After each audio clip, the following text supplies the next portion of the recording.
Hey, what's going on? Welcome back to the Friarside Chat. We are having a special off-season edition. Today is November 8th, 2023, and it's good to be back. It is, and way more stuff to talk about than I thought we'd have on November 8th. Lots of Padres news. Let's hop into it. We're going to be talking about, we got some Padres award winners. We got the managers out of here. And you got some thoughts on the GM. So without further ado, dude, let's hop in. Gold gloves. Gold gloves. Let's start happy. Yeah. Happy times. Gold gloves. Positive note. We weren't sure if Tatis was going to get it, given he's coming off of a PED suspension. Right. He didn't play a full year. Mm-hmm. But guess what? He earned it. Dude. He deserved it. And he got it. Dude, and he did. He earned every bit of that thing. I got some of the numbers here. 27 defensive runs saved, which is just crazy. By the way, that was the same amount that Manny Machado won a platinum glove with back in 2013 or whatever. I didn't know that, but that's amazing. Yeah, right? Pretty insane. And it's, right, I think he had less than 20 games or something, or less than 30 games out in the outfield entering this season. Yeah, I mean, it's really remarkable because you saw him do this in spring training. You saw him in snippets in previous seasons play the outfield. It looked uninspired. It looked goofy at times. And it seemed like coming into this year, every other team noted that. Yeah. They were wanting to test him. They said, hey, he's new out there. He's eager, and he often has been known to throw away a ball or two. So they ran on him and ran on him and ran on him. And he said, thank you. Come again. Hell You're no. out. Right. And it resulted in a gold glove. Yeah. I mean, unbelievable year out of Tatis for his first full year in the outfield. Yep. Hopefully a sign of things to come. And I think it's the validation he wants to be like, you know what? Maybe this move wasn't the worst. Because you know he misses playing short. Absolutely. But when you're winning gold gloves, how much are you missing it? Maybe winning less. gold Gloves getting a ton of love from your fans out there in He's got right a field. section, the Tatis section in right field. Love it. Yeah, that's awesome. And I think, like you were mentioning, there was a snippet, I think, from Bye BoMel that was basically just saying how this whole year Tatis was just so bought in. And was just so like team guy. And it was probably because he was humbled a little bit with the whole PED thing and getting so much hate, you know what I mean? So he just became that, like, you know, it was probably just a good reset for him. And then look what he does, you know? Here's a question for you. Do we look back years from now and go, that suspension might have been one of the best things for Tatis? I mean, his trajectory was so fast out of the gates as a young player. Hard not to get a big head. Right. I still think he handled himself pretty well as a young player with that much success. But then you see how he came out of this suspension, and he's just, like you said, grateful to be here, grateful to not be booed, grateful that the fans want him. Yeah. You know, it's got to be scary when you're a young player coming back being like, do they like me anymore? Do they they loved him. He was the mayor of San Diego for a little bit. And he got a warm hug from the crowd, and he returned the favor by bringing home the gold glove. Yep. And it wasn't even close, too. Sorry, I was looking at the numbers again. I just want to point out.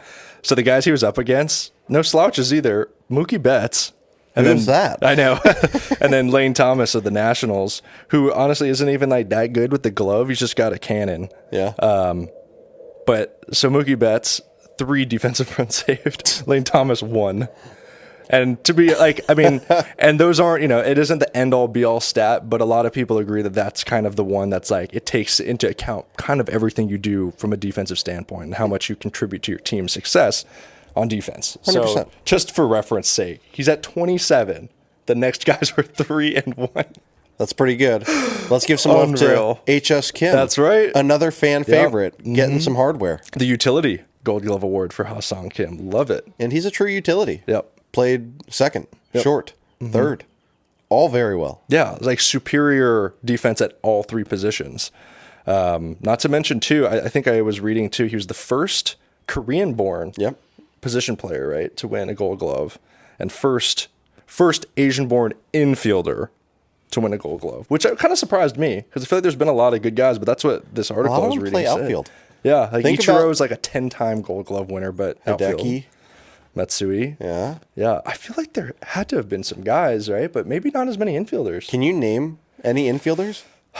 Kazuo Matsui was a guy for a while. Yeah. There was that guy, the super funny interview guy on what's his name? I forget his name. He was hilarious on the Blue Jays. Yes. That guy was really Eating good. bananas like monkeys because you don't see monkeys cramp. Because monkeys never cramp. Love it. Yeah. He was really good, but I think he didn't have the star name to make it, even though he was really good defensively. But yeah, like not too many. Breakout year for Kim. Couple Korean infielders, but they were more bat first guys. So Kim, awesome. We saw it come in. I don't, by the time we got to the end of the year, I don't know how you could not give him that award. At one of the positions. At one of them. Arguably minus third. Yeah. He could have won short or second. He didn't play enough at short, but we've seen him play Gold Glove caliber shortstop all last year. Mm-hmm. So no surprise there. Awesome. Love it. And a tip of the cap on how he did with the bat. Yeah. I'm curious if that played any fact. Probably just to get his name out there, right? I'm sure. Yeah. I mean, look at Dalton Varsho. Doesn't have the bat, has the defense. The snub all-time of the snub. century. Yeah, we're not going to linger on it, but Dalton Varsho led Major League Baseball with defensive runs saved with 29. Did not get the award. Lost to Stephen Kwan, who, in his defense, is also a very good defender, but it wasn't not 29 close. He had 16. Yeah, which is still, again, excellent. Good year, but it's not 29. That's an all-time snub. You just said it. Yeah. Manny Machado, Platinum Glove, 27 runs saved. Yep. He gets 29, doesn't even get an award. Ouch. That is hurtful. And then I think last thing is Snell. Everyone, he already won a Player's Choice Award or something for pitcher, and everyone's like, "Oh, that guy's nasty." And then Cy Young Snell. Cy Young is announced next week, I think. So as we've been saying since August, we were like, he's gonna win. Congrats. So we'll see that very soon, I'm sure. But enough with the awards. Let's get into some of the drama, shall we? Which drama are we referring to? I'm starting with BoMel. BoMel leaving. Later, guys. Oh, my gosh. Off to the Bay. To a divisional rival. Yeah. It hurts, dude. Yeah. I like BoMel. Mm-hmm. BoMel, in his first year, takes us to the National League Championship Series. Yep.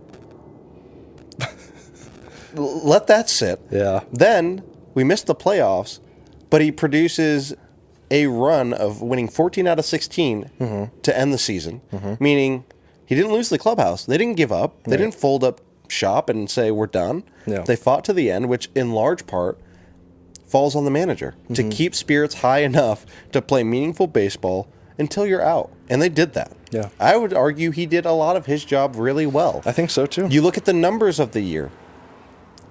We were actually in the running for the Team Silver Slugger, which feels is, so yeah, weird. It feels crazy. I don't know how that happened, but nonetheless, a lot of guys had great offensive years. Bogarts found a way to have a good year. Soto found form. Yep. Manny Machado did fine. A lot of people struggled with runners in scoring, and that's ultimately what's going to be like hit over the head, but it's because that's the reason they couldn't win games. Right. Kind of an anomaly. When you look at everything else, it's almost unexplainable.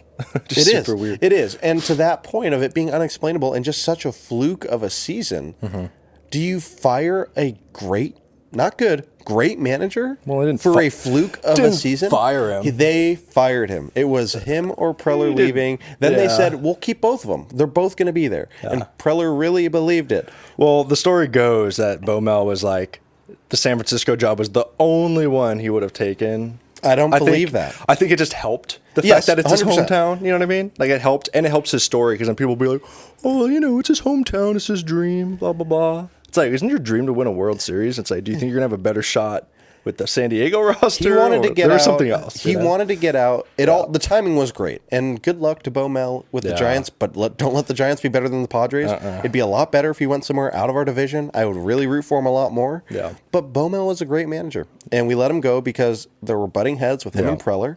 This wasn't worth it. Let's do a quick recap on managers with Preller. Preller has had his say on many a manager, and a lot of them with little to no experience. True. Young managers. Why? Because they're the pliable. Tingler experience. Yeah, the Tingler experience. People that watch out, the Tingler. He's going to get you. Yeah, anyone from the Rangers, really.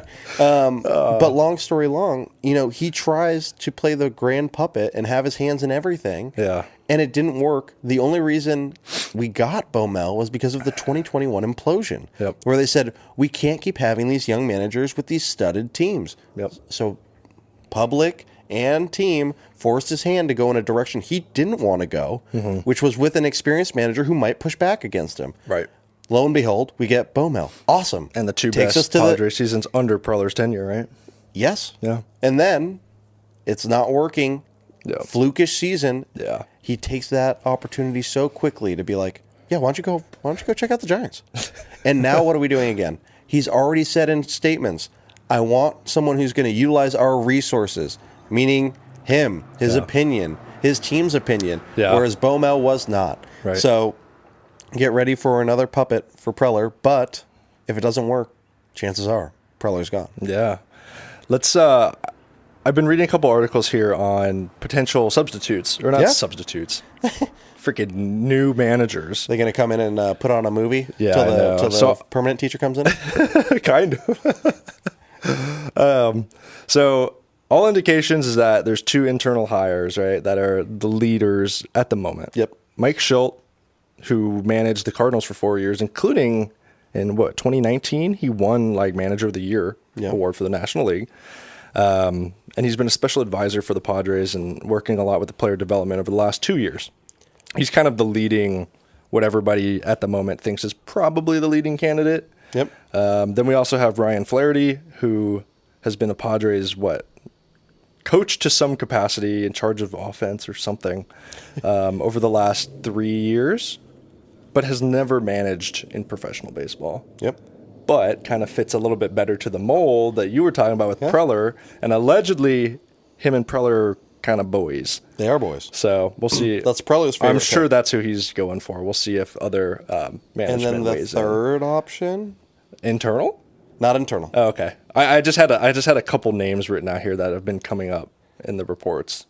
But Yep. if you want to say the third, Team Mexico's manager. I wrote that down. Benji Gill. Yeah. I think he's might want to fact check me on this, but I think he's from San Diego, or like Chula Vista or something, like originally. Wouldn't that be cool? And then and you know what?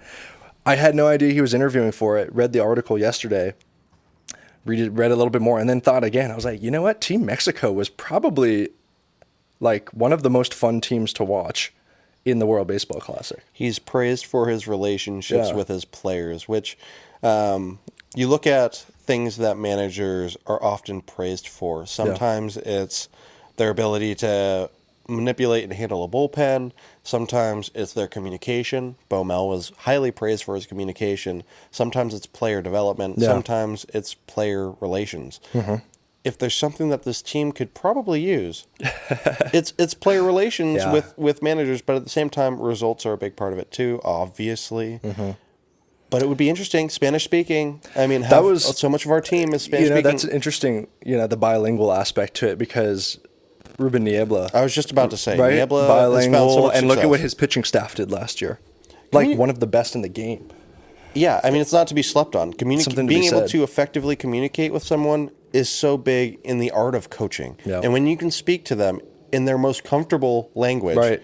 it goes a long way. I mean, like, it's not everything. It's not like, oh, can you speak Spanish? You're going to be a good manager. Right. But it's not nothing. Right.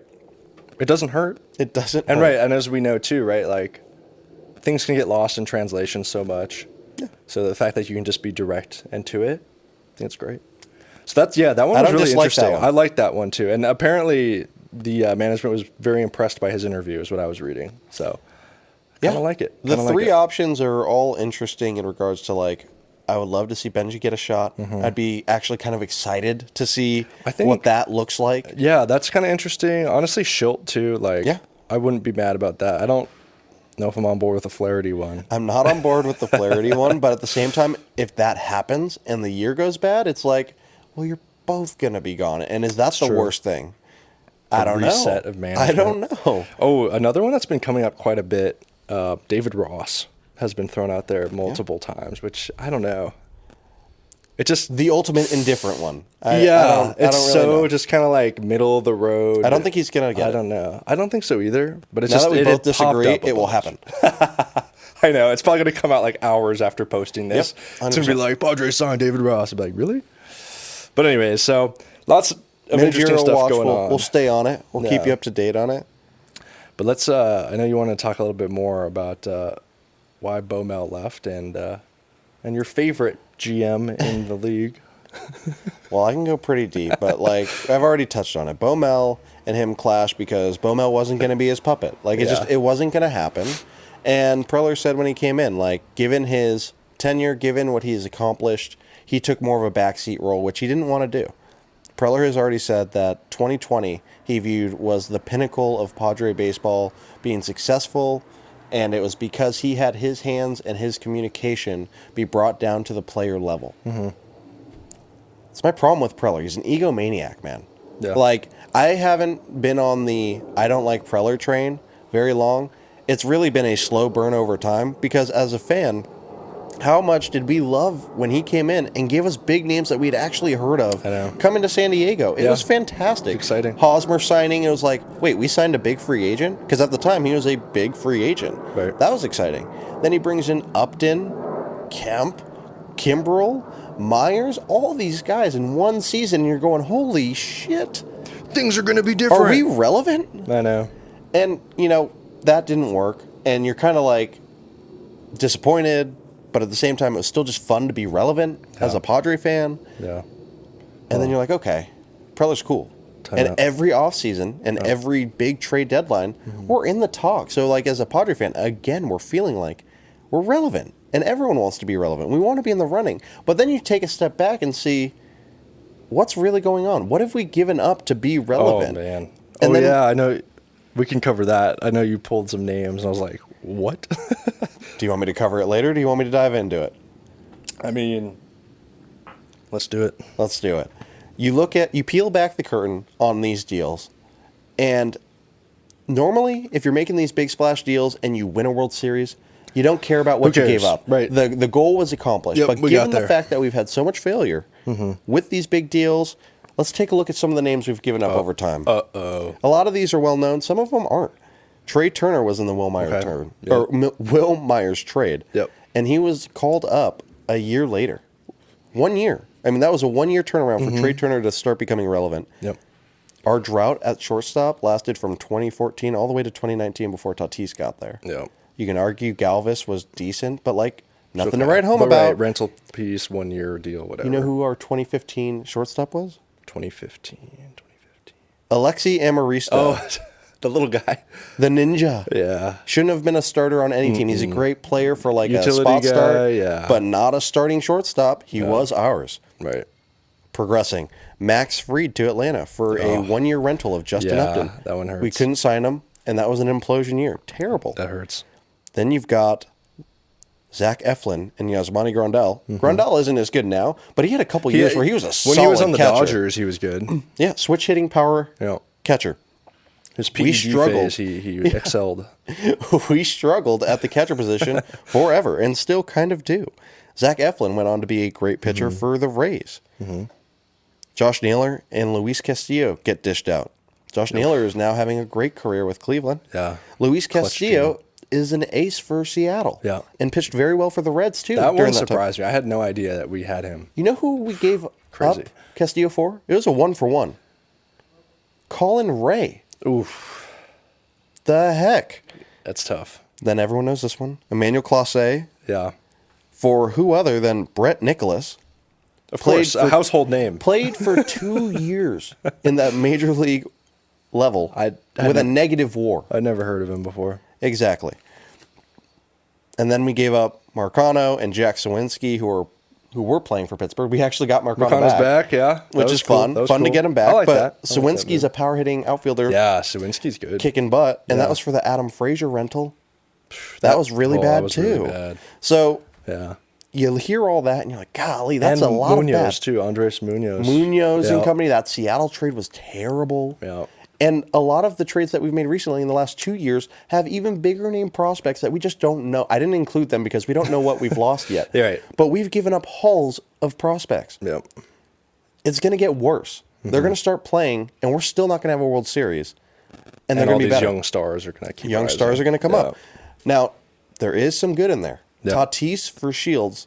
That's You could hang your one of the hat on best that with a trades career- in of MLB history. MLB history, because not only was James Shields sold at a time where like he was okay, he was Yeah. eating innings, he was Right. decent, but he imploded the minute he got to Chicago, and then we get Tatis and we extend him. He's a franchise player that we have. Yep. Great trade for Preller. I don't want to leave out some of his hits. He got Headley for nothing, and he was a solid piece Yeah, for us. he was a good Padre. And more than anything, he's created excitement for the Padre fan base to rally around, and I don't want to diminish that. Yeah, that's what's so tough because we always say hindsight is 20/20, 20/20. right?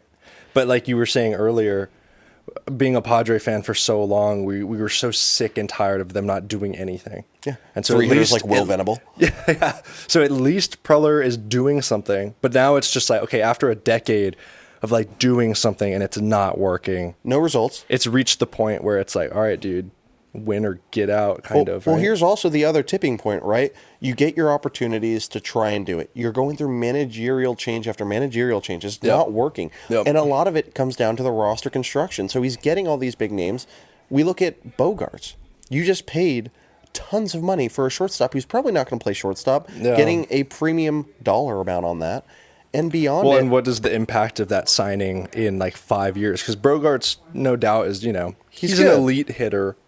And like this year, at least, defensively really good. So like right now, you're getting what you wanted. He's a great player, but like, you're going to tell me that in 5 years, Xander Bogarts is going to be like one of the top shortstops in the game?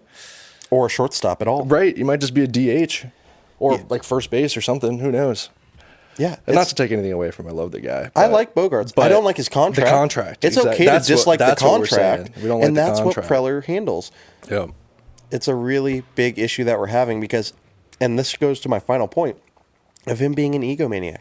I think he wants to be relevant as much as the Padres fans do. Wants to be in the he news. The minute he got labeled the rock star GM, it was all downhill from there because every single trade deadline, he wanted the biggest and shiniest thing. We get Adam Frazier because he has, at the time, good year. the highest batting average in the MLB. Yeah. Didn't translate. It was terrible. No. We keep going after the big shiny object and are mortgaging, jeopardizing No. our future. And that's why, at this point in time, he needs to go. Yeah. Because he's in a position now where he has to win. Yep. And he's going to mortgage more of the future to make sure he keeps his job. Yep. The next 10 years as a Padre fan could be really crappy if we don't win. All these people leave, kind of like what we're seeing now. Snell, Hader, Oh, man. could have gotten a huge haul for them. Going to get into that. But then we didn't. So now they're walking away. Yep. We got nothing for that because he needed to win this year. He needed to make playoffs to save face. Yep. And we didn't. And we didn't. Yep. That's my take on Preller. He needs to go.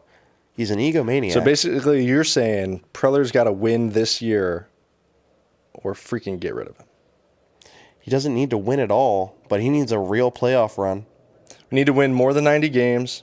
We need to make it deep into the playoffs. If he doesn't make the playoffs, he's gone. Has to be, right? Him and Seidler are good. Like, Seidler trusts him. Right. And it's because Preller's a good communicator, and he can paint a good picture. It's true. He's not a terrible GM as far as... He has traits to be amazing. Yeah. But I think he's let his ego and his job security really affect the Padres. And anytime that's happening, it's time to go. Like it. Dun, dun, dun, dun. That was good. That was a good take. So yeah, we've got that. Actually, I think you had mentioned mortgaging the team a little bit, and we'll talk about that in our next episode coming up here. Because there's lots more going on in the Padres organization. They're taking out loans to pay for finances, including player salary. Yeah, not for infrastructure. Yeah. Not for weird things that like run the business. The actual players. Yeah. Which again, who's in charge of that payroll? Preller. Yeah. We've got probably big name Padres, probably likely trade candidates as a result. And we've just got so many free agents leaving. Where are they going? Where are they going? What's the team going to look like? How many are gone? Is it tied to the payroll issues? Could be. Probably. Right. So Tune into that one. we'll have that coming up. We're going to have another episode after this one. Thanks for joining us on this one. Hope you liked it. Leave any, comments or whatever. We'd be happy to discuss it. Lots going on for the Padres. We will see you in the next episode.